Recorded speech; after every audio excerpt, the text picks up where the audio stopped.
الله الرحمن الرحيم. السلام عليكم ورحمة الله تعالى وبركاته.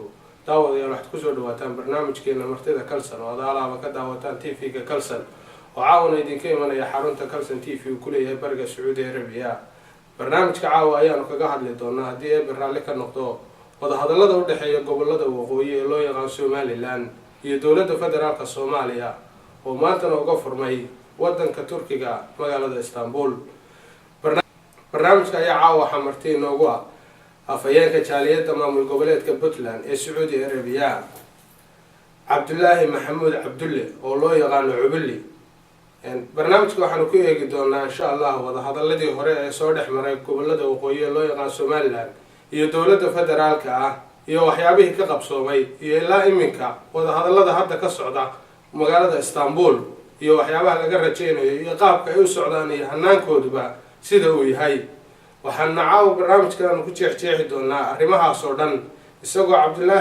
Cabdullaahi Maxamuud Cabdulle Cubulli uu yahay nin aad ugu dhundaloola siyaasadda Soomaaliya wax badan kala socda Cabdullaahi waxaad ku soo dhawaataa TV-ga Kalsan TV waad mahadsantahay Cabdiraxmaan oo ku dhawahay marka hore assalaamu calaykum waraxmatullaahi wabarakaatuh waxaan salaamayaa dhammaan ummadda Soomaaliyeed meel joogtaba انت موقعك تغاني انت مقعك تغان انت انا برنامجك ابو ذكرين معهم تهنيدين يا شعبك رير بنتلان دورشدي وقبصونتي ديمقراطية هاي اي اسكو بدلين دكتور عبد الرحمن فروله iyo دكتور قاص sidoo kale isku bedeleen madaxweyne ku xigeen Cabdi Samed iyo Cabdul Hakim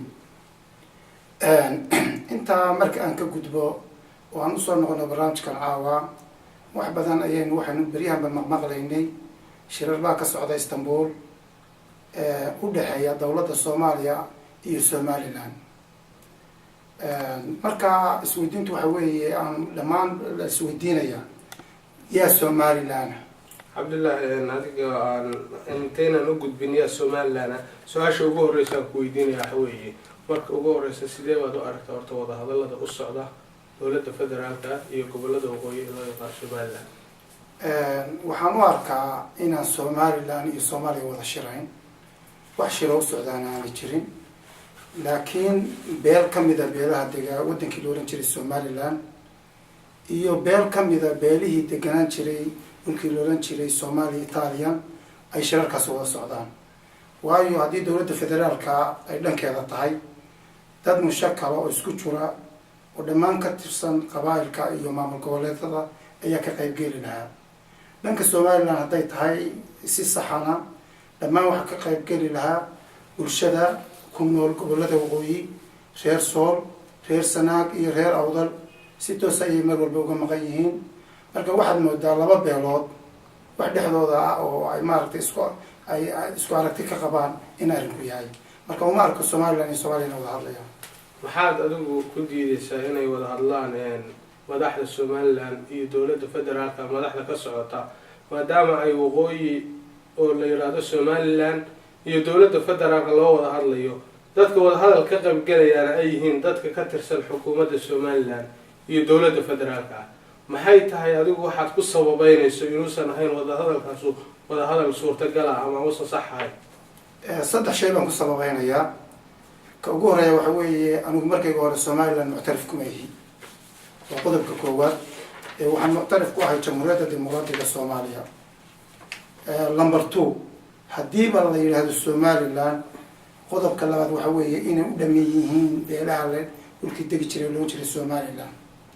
ka saddexaad waxa weeye inaan laga sheergelin Puntland oo laba gobol oo kamid ah dhulkii loo jiray Somaliland ay dhulweynaha Puntland kamid yihiin saddexda qodob ayaan ku sababeynayaa inaan wax macquul ah wax meesha ka socdo waxaan rabaa in haddaan su'aal kale ka weydiiyo isla arrimaha Somaliland iyo ku saabsan Soomaaliya waxaa jirtay 1990kii waxay sheegeen gobolada waqooyi ee Somaliland inay ka go'een Soomaaliya inteeda kale goboladan kale aad sheegaysid ee ka tirsan Somaliland aad leedahay waxay ka maqan yihiin madasha wada hadalka ama lagu shirayo iyagu ma qabaan dooda ah inay ka go'een Soomaaliya waxa kaliya qaba waa dadkan lala shirayo iyo madaxda Somaliland inay iyagu ka go'een oo ay ku doodayaan dhulkii Somaliland loo oran jiray dadkan aan qabin dooda inay dalkii soomaaliya ka go-een iyaga in wada hadalka lagu daro maxay micno u samaynaysaa ilaa waxaa laga hadlayaa waa soomaali isu soo celinteedii iyo midnimadeedii ama kala tegitaankeedii. marka hore anigu in lala hadlo beel soomaaliyeed oo la hadasho dowlad soomaaliyeed ma diidani. waxaa jira beelo wax tirsanaya, beeshan waxbay tirsanaysaa hadda shirarka u ololeynaysaa. marka in dowladda federaalku la hadasho anigu ma diidani. shirkii 1991 burco ka dhacay wuxuu ahaa shir nabadeyn, shir lagu jarayo somaliland ma ahayn. dowlad somalilandna lama wada qaadan. anigu in beesha reer shasaxaad ee burco iyo hargeysa degta lala shiro waxa ay tabanayaana lala eego nin diidan ma yihi. laakiin waxaan diidanahay waxa weeye dad aan la sharciyad ahayn, la maamul ahayn, la dhul ahayn, la qabiil ahayn inay magacooda ku shirtagaan oo yidhahdaan matalan waxaa la yidhaha gobollada waqooyi. taa waxaa ka horeyn lahayd calal aqal hadday isku afgaranayaan inay iyagu wada hadlaan reer waqooyigu oo markaa hadday meel kasoo wada jeesan karaan ay kasoo wada jeesadaan. taasina ma muuqato. sidaasaan marka arrinkaa ku sababeynaya. laakiin in la wada hadlaa doodda waa dood saxa baad u qabtaa. waa la wada hadli karaa oo dadku dee dhan waa ka wada dhasheen, dhan dhaqan wadaag bay ka yihiin, dhan is-afgarad baa ka dhexeeya, way wada hadli karaan. laakiin waxaa lagu kala fog yahay go-idda. go-iddu waxaa xaaraantinimeeyey dadka dega sool iyo sanaag, waxaa si dadban u xaaraantinimeeyey dadka dega awdal. maadaama aan heshiis lagu ahayn go-itaanka ma socon karo wada hadalkoodu. wuu bilaabmi karaa laakiin wuu soo xidhmayaa si maaragtay gaaban buu soo xidhmayaa. sidaa laakiinkeed waxay ka doorbideen in hadday wax muquunin karaan ay wax muquuniyaan. waxaa meesha ka socdaana waxa weeyaan laba beelood oo beelina degto koonfurta soomaaliya, beelina degto waqooyiga soomaaliya, oo beelina matel boobayso somaliland, beelina boobayso xukunkii federaalka. doctor faroole oo madaxweynihii puntland ayaa wuxuu dalbaday in cid lagaga daro dadka wada hadalka gelaysa. waa laga reebay. dowladda federaalkuna ma tixgelin. arrintaasina arrin dhaliisheeda kule dowladda federaalka weeye, siina kala foganaysa dadka soomaaliyeed. gobollo aan hadda lahayn waa goonay bay sahlaysaa inay yidhahdaan waa goonay haddaan arrintaa wax laga qaban. iminka cabdillah haddaan su-aal kala ku weydiiyo, iminka wada hadalkii waa socdaa, meeshana beela ku shiri maayaana waxaa ku shiraya maamulii la baxay somaliland oo yidhi waan goonay iyo dowladda federaalka. wada hadalkiina wuu socdaa. maxay kula tahay baa wada hadalkaa ka soo baxay? maro badana hore ayaa la shiray. wixii lagu wada shiray wax ka soo baxay ma jiraan. waayo waxaa laga wada hadlayaa waxaan jirin. hudhowla turkigu leeyaho lagu dego, tiifiyo loo yeerto, dad khudbada jeediya, qodobo iyo bayaan laga soo saaro aan sal lahayn oo waxba kama soconayaan. shirkanina kuwii hore waxba kama duwanaanayo. sida saxa ay waxa weeye in beeshu bareedho oo tiraada reer saxaaq baana la yidhaahdaa, dhibaatooyin baana gaadhay, soomaali baanu dacwad ka qabnaa, inay iyagu waxooda ka hadlaan iyo gobolladooda u wanaagsan. laakiin dhul dad leeyahay iyo dana dad leeyahay inay ka hadlaan maaha. dowladda federaalkuna inay si khafiifa iskhafiifisa maaha. waa inay muujisaa culays iyo kalsooni shacabka soomaaliyeeda. sida laajiliga shirkan kuwii hore waxba kaga duwanaan maayo. turkiga waa la tegaya waana laga soo noqonayaa. waxaa lagu soo noqonayaa dalkii. waxba kama qabsoomayaan baana u taagna. sideed baad rabtaa marka adigu in loo wada hadlo haddii ay dood jirto inaanu dalka soomaaliya ka gonaan doonayna? adigu qaabka aada rabto in loo wada hadlo ee suurtagalka aad leedahay waa kula saxan yahay muxuu yahay? marka horeba anigu ma soo dhaweynayo wax goytaan lahayn looga wada hadlo. go-iddu waxaa lagu kala goy karaa rabitaan ka yimaada ummadda soomaalida dhammaanteed waxay isku waafaqsan tahay. marka maadaama maba soo dhaweynayo mana aqbalayaba anu kole shaksiyan iyo ciddii maaragtay igu raacsani in goytaan laga wada hadlo. laakiin dhibaato dhacday sidee loo daweeyey haddii laleeyahay ma diidani. wada hadallada waxay ka hadli karaan waxay iyagu leeyihiin. anigu waxaan ka hadli karaa naftayda iyo maalkayga. waxaan ka hadli karaa wixii la talaa. ma afduubi karo cid. anigu hadeer ma odhan karo dowladda federaalku anoo u dhashay gobolka sool iyo sanaag ha ila shirto arrimaha soomaalida waqooyi. soomaalida waqooyi way badan tahay. waa inay tafwiid iyagu siiyaan oo ay amradaan. waddankaasi xuduudo ma leh la yaqaan. wax calaamada oo kala soocaya soomaaliya iyo somaliland ma jiraan. sidaa laajiligeed waxaan jeclaan lahaa inay danahooda ka hadlaan ayna ku mashquulin sool iyo sanaag iyo dadka awdale diidan cidna afduubi karaa ma jiro arrimuhu hadda meel degan bay joogaan deganaanta inaan laga dhaqaajin ma jeclaa. okay haddaan su-aal kale kaa weydiiyo isla arrimahaas baynu ku jirnaa wada hadalka.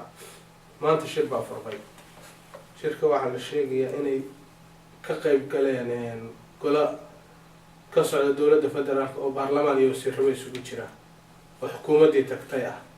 heshiiska ay soo galaan wasiirada tan xukuumaddii dhacday ah wax macquul ma socon karaa bay kula tahay? marka horeba waxaa laga wada hadlayaa qaldan, maadaama ay qaldan yihiin waxaa laga wada hadlayaa waa in dad qaldan loo diro. waxa kasoo baxaaba waa qalad. dawladdu dad way dirsan kartaa, laakiin waxay u dirsatay baa qaldan baan taagnahay. wada hadal noocaasina ma jiro.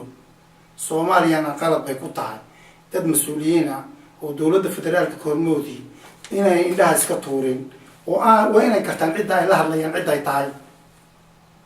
waa inay aqoon u leeyihiin dadka soomaaliyeed, waa inay aqoon u leeyihiin gobollada, markaas unbay dee wax diri karaan. laakiin qalad bay ku jiraan, qalad uunbaa soo baxaya, wuxuu waa qalad uun, markaa wax macno saasa ma samaynayso. beesha caalamku way aqoonsan tahay cabdullaahi in somalilan ay dood go-itaana qabto, adduunkana dee tacaamulaad gaara baa lala sameeyaa oo ka duwan dowladda federaalka. inay markaa dowladda soomaaliyana ay aqoonsato inay doodoodaas ay ka qanciyaan ama ku qanciyaan, adigu maxaad ku diidaysaa? beesha caalamku fikrad qaldan way qaadan kartaa, waayo soomaali maaha. laakiin dowladda federaalku fikrad qaldan ma qaadan karto, waa mas-uuliyiintii soomaaliya. beesha caalamku qaladaad bay ku jirtaa laftigeedu. maamulkan ay somalilan isku magacaabay ee beesha ka kooban ayay maamul ahaan u caawisaa. caawimada ay caawiyaanna waxay ku dhibaateeyaan beelaha la degan, mucaawimadana way usii laba jibaaraan. sidaa laajigeed waxbaa ka qaldan. waxa ka qaldan waxa weeye inay u haystaan somalilan dadka jooga inay midaysan yihiin. waxay iska indhatirayaan dagaalada ka dhaca, waxay iska indhatirayaan mudaharaadada, waxay iska indhatirayaan maamulada ka samaysma.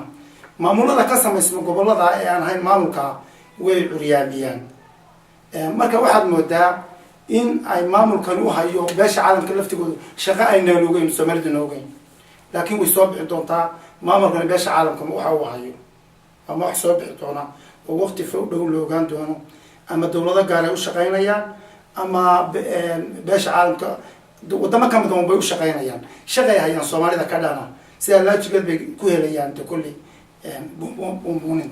su-aashii ugu dambeysana kaga gudbayna wada hadalda soomaaliya iyo somalilan, maxaad adigu isleedahay bay ku noqonaysaa midnimadii soomaaliya lagu soo celin karaa? qaabkee baa isleedahay loo wada hadlo? midnimada soomaaliya waxay kusoo wada noqonaysaa in dowladda federaalku ay garato doorka ay leedahay. doorkeedu waxa weeye cirka hawada soomaaliya, dhulka soomaaliya, badda soomaaliya inay xuduudihiisa sugto.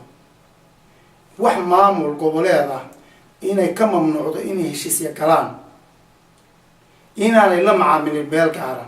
dowladda federaalku waa inay isu taagto inay tahay dowladda federaalka soomaaliya. ku meel gaarkii way ka baxday, waa dowlad federaala oo soomaaliya oo dastuur iyo madax leh. doorkeeda waa inay garato. haddaana dowladda federaalku doorka ay ku leedahay soomaaliya garan, midnimo soomaaliyeed oo la helayaa ma jirto. kuwana haddana waa goosanay. waxaanu soo dhaweynaynaa anagu laftaga waqtigaan fogeyn inaanu shacabka iyaga u sheegno inaanu goono. sababtu waxa weeye himilaa ummaddu sugaysaa, himiladii baa lalaayahay.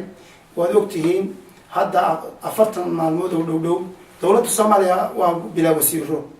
waxaa la isku haystaa hebel ku dar iyo hebel ku dari maysid. waana gudbi doonaa taas, qodobka waan geli doonaa. waxaad leedahay ugu dambeyntii dowladda federaalku doorka ay ku leedahay shacabka soomaaliyeed ha qaadato, dhexdhexaad ha u noqoto. xaq qof leeyahay iyo qof siin, qof xaq aanu lahayn iyo siin. hawada soomaaliya waan ku celinayaa, badda soomaaliya iyo dhulka soomaaliya xuduudaheeda waa inay sugto. aga cabdillahi, haddaan su-aal halkaa kaaga celiyo, dowladdu ma leedahay awood ay ku sugto xuduudaha dalka soomaaliya oo dhan? muhiim maaha inay awood yeelato ay ku sugto, laakiin waxaa muhiima inay ogaato in xil ka saaran yahay. okay taalkaas inagala waxaan weli bartamaha kaga jirnaa barnaamijkeeni martida kalsan oo marti inoogu yahay cabdilaahi maxamuud cabdulle oo loo yaqaano cubuli ahna afhayeenka maamul goboleedka puntland ee jaaliyadda bariga sacuudi arabiya waxaanu haddana u gudagelaynaa barnaamijkayga waan hore ugu sii soconaynaa waxaanu ka hadlaynaa wadahadaladii somalilan iyo soomaaliya ayaynu halkaa kaga gudbaynaa iminka waxaan doonayaa inaan su-aal weydiiyo qaabka dowladda federaalka hadda u shaqeynayso wax u socdaan adigu ka cabdullaahi ahaan sideed u aragtaa markaan anigu fakarkayga ku cabiro sida wax u socdaan waa fakir aanan ku qanacsanayn dabcan dad badan oo soomaaliyeed inaan ku qanacsanayn baan umalaynaya muddo hadda ah bil iyo siyaado ayaa xukuumaddii hore dhacday xukuumad kale lama soo dhisin ra-iisul wasaaruhuna 3 goor buu kororsi noo dalbaday shalay waxaynu arkaynay baarlamaanka oo mooshin ka keenay wasiiradii hore ma lagu soo daray laguma soo daro taa macnaheedu waxa weeye soomaaliya waxay u xaniban tahay wasiir hebel ku soo dar iyo ku dari maayo marka qaab cidina ku qanci karto meesha ma yaaliin hadday baarlamaan tahay iyo hadday dowlad tahay markaasi waxaan u arkaa qaab aan lagu qanci karin waxaa hadeer ka jira federaalka waxaa jira cabdillaahi in aan golihii wasiirada weli la magacaabin oo ra-iisul wasaaruhuna muddo bil ayuu haystay bishii wuxuu ku darsaday 10 casho dheeraada 10kii casho baarlamaanku way ku dareen 10kii casho waxay kaga eegtahay 22 bishii tan ku jirnay jeer waxaa kula tahay hortaagan caqabadaha golaha wasiirada in la magacaabo waxaa hortaagan ummadda soomaalidu hadeer waxay wada noqotay siyaasi xogogaal bay wada noqotay waxaadaba moodaa dawladdu aan laba magacaabin iyagu sii dhisaan waa laga wada dheersanaya arrinka 5 wasiir oo kamid ah xukuumaddii hore ayaa bay noqonaysaa in ra-iisul wasaaraha cusubina diidan yahay madaxweynuhuna ku dhegan yahay sidaasaa carabka loo badiyaa inay hortaagan tahay waxaan laga yaabaa haddaan midkood tanaasulin inay waqti dheer oo dambe sii qaadato waxaa la sheegayaa in 5 wasiir 3 kamid ah uu madaxweynuhu ka tanaasulay 2 uu taagan yahay lagu soo daro labadiina ay ilaa iminka murankoodu uu taagan yahay oo laga magacaabi lahayahay golaha wasiirada sideed u aragtaa in 2 uun la isu jiito oo waqti badan lagu lumiyo 2 wasiir oo ka tirsan dadka Soomaaliyeed wallahi arrinka anigu waan soo dhaweynayaa haddiiba madaxweynuhu 3 ka tanaasulay aniguna wax ka tanaasulay ma moodayn laakiin ma hadduu 3 wasiir ka tanaasulay waxaan oran lahaa labada uu ku dhegan yahay loo daayo waayo dee anugu maba filayn inuu 5 ka tanaasulay marka waan soo dhaweynayaa mar hadduu 3 ka tanaasulay in labada loo daayo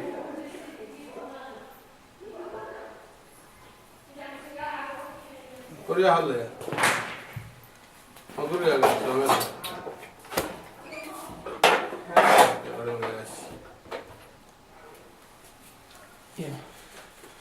okay taalkaasna kaga gudbaynaa cabdullaahi cubili waxaa tahay afhayeenka puntland afhayeenka jaaliyadda puntland ee ku dhaqan sacuudi arabiya sidee baad u aragta horta isbedelka ka dhacay puntland ee yamidhooda 8 January lasoo dhaafay isbedelka ka dhacay puntland dhowr weji buu leeyahay wejiga koowaad waxa weeye qaabka doorashada u dhacday oo ah si dimuqraadiya oo caddaana oo puntland ummadda ku nool iyo beesha caalamka iyo soomaali weyn bay daawanaysay runtiina ah wax lagu daydo oo maaragtay aan laga filayn inay waddanka soomaaliya dhexdiisa taasoo kale ka dhacayso taa ummaddan kala mid ahay ta labaad waxaa aada iyana loo soo dhaweyn karaa oo aada u muhiima labadii mas-uul ee ugu sarreeyey dowladdii hore yaan laba orana 3 mas-uul baarlamaankii madaxweyne iyo madaxweyne ku-xigeentii sida niyad samida ee xilka wareejiyeen waxay u noqon kartaa ummadda soomaaliyeed tusaale reer puntland waxay u noqon kartaa yadidiilo wanaagsan oo ay uga sii gudbi karaan nidaamka uga sii sahlaya inay dimuqraadiyad kusii dhaqmaan marka aada iyo aad baan usoo dhaweynayaa waanu ku faraxsannahay waanuna aada iyo aad baan ugu faraxsannahay waan aadna ugu soo dhaweynayaa waxaa yimi madaxweyne gaas iyo madaxweyne ku-xigeenkiisa cabdixakiin iyo adigu dowladooda cusub baa timi isbeddel cusub baa yimi. waxyaabihii hore ee lalahaa dowladda puntland way ragaadiyeen, hadday ahaan lahayd dhaqaalaha, hadday ahaan lahayd midnimadii puntland oo muran la geliyey, hadday ahaan lahayd amni xumo, iyo hadday ahaan lahayd dad cuqaal iyo waxgarad iyo siyaasiyiin lagu dilo dalka maamul goboleedka puntland. maxay kula tahay buu madaxweyne gaas ka bedeli karaa nidaamka cusmaad? madaxweyne gaas waa nin khibrad u leh maamulka, waa ra-iisul wasaarihii soomaaliya kasoo saaray ku-meel gaarka oo keenay dowladnimada. waa nin khibrad maamul oo wanaagsan u leh, waddan puntland ka weyna maamuli karaa. puntland waa maamul goboleed, waa dad isir hoos wada garanaya, waxyaaba badan ay ka dhexeeyaan, laakiin waa nin xukumi kara qowmiyaad kala duwan. gaas amniga iyo wax ka qabadkiisa arrimaha puntland dhami keligii wax kama qaban karo. waxay ku xidhan tahay sida ay bulshada ku nool puntland ay gacan u siiyaan. siiba dadka ku nool galbeedka iyo waqooyiga puntland, si gobolada la yihahdo SSC ama khaatumo, gacanta ay u geystaan maamulkiisa ayaa door fiican ka qaadan karaa dhismaha puntland ee gaas. khaatumo miyaanay ahayn maamul ka baxay hadda puntland? sidee baa qaabka loo soo celinayaa? maxay tahay? waa anigu shaksiyan waxaan ahay afhayeenka puntland ee gobolada bari ee sacuudi arabia, waxaana u dhashay deegaanka khaatumo. marka mar kasta waxaan soo dhaweynayaa maamulka puntland oo isir ku samaysan, qaabka isirka inuu xoogeysto. khaatumona waxaan ugu dhawaaqayaa, inkastoo qaybo kamadiba hadda ay maamulka kusoo biireen, qaybaha kalena inay maamulka soo xoojiyaan oo puntland la wada dhiso oo ay noqdo maaragtay geed weyn oo la harsado, ayaan maaragtay halkaasan ka taagan. ogaalka madaxweyne cabdiweli maxamed cali gaas wuxuu musharaxnimadiisa xilligii musharaxnimada ololihiisii uu sheegay inuu qaban doono shirweyne lagu mideynayo puntland oo waxa ugu horeeya qaban doono. wuxuu kala sheegay inuu dhisayo golaha dhaqanka oo ay noqon doonaan golaha marjaca oo ah puntland oo talada la weydiiyo. maxaa arrimahaas ka hirgelaya bay kula tahay? waa laba qaybood. qaybta hore golaha dhaqanka ee puntland awalba waa dhisnaa. maamulka puntlandna waxaa dhisay golaha dhaqanka ee siyaasiyiinimo dhisin. marka golaha dhaqanku in xuquuqdooda ka maqnayd ay helaan waa meesheeda, laakiin way dhisan yihiin waa la yaqaan. dib u heshiisiintuna waa qodob muhiima. haddaan dib u heshiisiin puntland dhaba ayna helinna way ragaadaysaa oo wax badan oo ragaad ku noqdaa imanaya. waxyaaba badan oo xal u helid oo u baahan oo dib u heshiisiintu xambaarsan tahayna way jiraan. marka waa qodob muhiima oo saldhig u noqon kara puntland. odayaasha oo maaragtay xuquuqdooda la sugo lama dhisayo way jiraan. arrinta aad baan soo dhaweynaya. ugu dambeyntii su-aashaan ku weydiinayo, maamulka yidhahda khaatumo ee ka go-ay puntland, ma kula tahay wadahadalka cabdiweli gaas uu ku baaqay way ku qanci doonaan? sidaad ogtahay khaatumo waxaa lagu asaasay london, waxay timi taleex. waayo maamulkaasi ku dhawaaqay inuu xasimad yahay. xubnihii taleex ku magacaabay khaatumana waxay u baxeen xamar, welina waxay ku maqan yihiin xamar iyo yurub. waxaad moodaa dadkii khaatumo loo sameeyey oo keliya inay taleex iyo dhulkii joogaan, laakiin dawladdaasi iyadaaba maqan oo maaragtay waxay ku maqan tahay muqdisho iyo yurub. marka laakiin madaxda khaatumo qayb baa joogta dalka gudihiisa. waa tanfiidi, waxa weeyaan 3 madaxweyne oo laga magacaabay baa jira, lamana doorane waa la magacaabay. wuxuuna ahaa hebelow kac hebelow kac hebelow kac. haddana waxa weeye hebelow kaalay hebelow kaalay. waxaynu ognahay garaash oo ugu horeeyey inuu garowo joogo, cabdinuur binde inuu joogo boocame oo isaga laftiisu aan waxila gacanta ku hayn. madaxweyne indhasheel unbaa maaragta hadda sii dhaqdhaqaaqa. marka waxaan filayaa inay isbedelkan cusub ka faaidaysan doonaan oo ka qayb geli doonaan.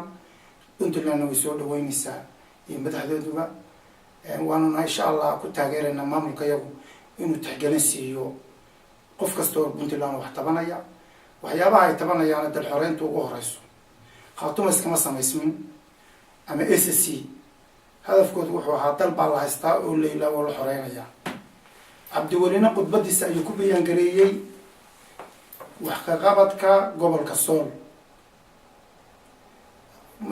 waxaanu rajeyneynaa cabdiweli inuu ka dhabayn doono khudbadda ah iyaduna ku doorashada ku helay one man buu ku helay doorashada waad ogtihiin 330 iyo 230 baa lagu kala helay laascaanood iyo gobolka sool baan xoreynaya baa laga yaabaa in codkaasi ku yimi marka wuu og yahay inuu codkaa ku helay dheeriga gobolka sool baan xoreynaya maadaama khaatuman ay doonaysay in dal la xoreeyo cabdiwelina ballan qaaday in dal la xoreeyo waxay isku diidan yihiin ma jirto maamul isirna waa ka dhexeeya dastuurkuna waa isir dalkuna waa dal waaxid waxay isku diidan yihiin marka khaatumo iyo maamulka puntland ma jirto aniga aragtida okay xoreynta looga baahan yahay gobolka sool ma somaliland baa laga xoreynaya oo dagaal baa lagu qaadaya waxaad ogeydo maalintii la doortay madaxweyne cabdiweli maxamed cali gaas maamulka somaliland waxay ku dhawaaqeen in ay qof kasta oo soo farageliya taaka ka mida dhulkooda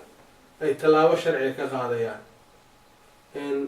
gaasna wuxuu sheegay in gobolka sool uu u baahan yahay in lagu soo celiyo dagaal adiga ma kula sahlay nidaamkan in dagaal lagu soo celiyo oo la weeraro mise qaab kale baa kuu muuqda oo lagu soo celin karo anigu gobolka xogogaal baanu nahay waan ku dhashay dadkaygii baa degan gobolka sool waxaa jooga waxaa jira waqooyiga maaragtay magaalada hargeysa waxaa jooga xubno dhulbaanta ah oo guurtida ayuu ku jiraa iyo baarlamaanka hargeysa waxaa looga yaqaana isxambaar ciidan aada u tira yar oo aan 300 oo qof gaadhin ayaa maamulka hargeysa ka jooga laascaanood iyagana waxaa la yahaa askarta isxambaarka marka wax dhiba oo ay ku gudbani ma jiraan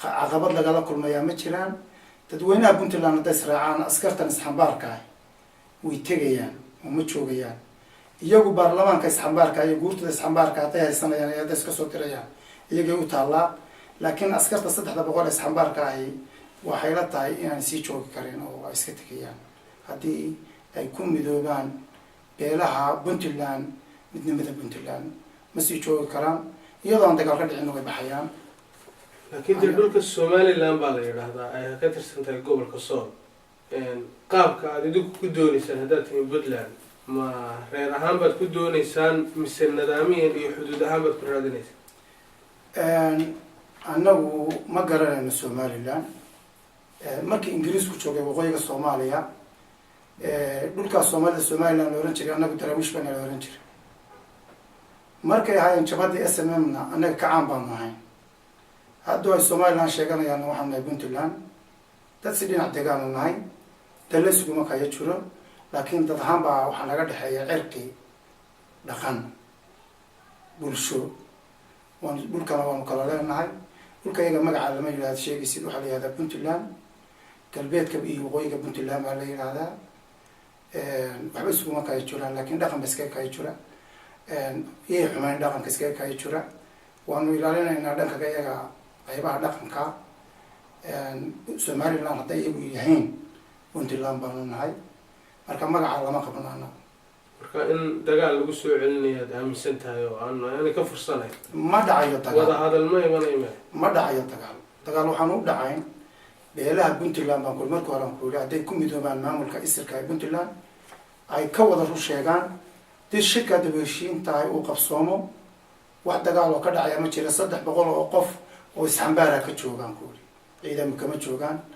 120 kilomitir bay ku jiraan dhulka yaga 300 oo qof oo 120 kilomitir dhulka yaga ku jiraana kama dagaalami karaan haddii aanu iyaga badbaadino si nabadgelyo isaga saarno ayay ku burasidaan laakiin kama dagaalami karaan isxambaar ahaan bay ku jiraan isxambaarkiina u dhamaada marka iyaguna way og yihiin inaanay joogin annaguna waan ognahay wax dagaal oo aan ugu talagelinaana ma jiro waxa weeyaan way baxayaan ugu dambeyntii waxaa tahay nin siyaasi ah oo arrimaha soomaaliya u dhuun daloola waxaa tahay afhayeenka maamul goboleedka jaaliyadda maamul goboleedka puntland ee sacuudi arabiya guud ahaan soomaalida iyo gaar ahaan reer puntland maxaad kula talinaysaa?